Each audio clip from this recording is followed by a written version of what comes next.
The Baltic Exchange can trace its roots back more than 250 years, starting out in a small coffee house in Threadneedle Street, all the way through to its current home in St Mary Axe. But it's been a tumultuous journey, as well as the highs. Her Majesty Queen Elizabeth is visiting the Exchange. There were devastating lows. 2 days ago now, a car bomb has gone off, buildings have collapsed. Throughout these videos, we'll be getting insight from some of the key members and employees of the Baltic Exchange during the 20th century. Today we're looking at the Baltic's international connections, in particular its long-standing relationship with the Greek ship-owning community.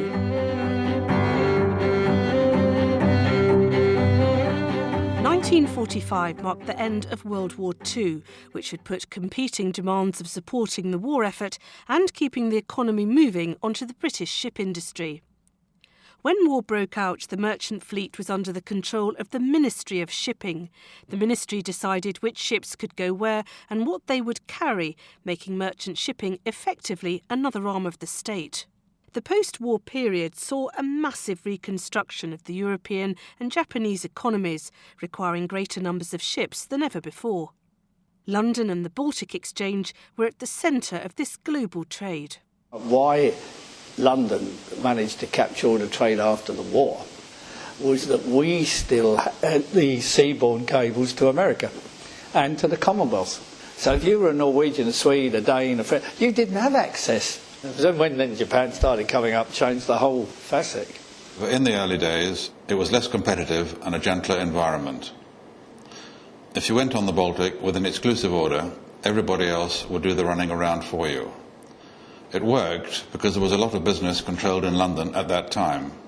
The Greek mercantile marine was established with a fleet of more than 3,000 ships. Many of these were Liberty ships, the American-built vessels which helped ensure the supply of ammunition and provisions from across the Atlantic. Some called it the Greek miracle. It helped make them leaders in the market. A lot of the Greek ship owners decided that the pickings that they'd seen that could be had by tankers, they started to buy tankers. They didn't want to then afford another chartering clerk. So they gave the chartering of the tankers to the man that was responsible for their dry cargo. They weren't really interested as men. They knew the Baltic, they knew the style, they knew the charter parties, they knew where to meet their mates for the grain or for the coal, but this was all new. The Greek Shipping Cooperation Committee set up alongside the Baltic Exchange in 1937. The organisation still has its offices at the Exchange today. When I was chartering for Kawasaki, they needed car carriers. And the people that had the car carriers weren't the Norwegians, because the Norwegians thought the car market had died a bit and had sold them all to the Greeks. Nowadays, if you have an exclusive order, you tend to quote it worldwide rather than to London only.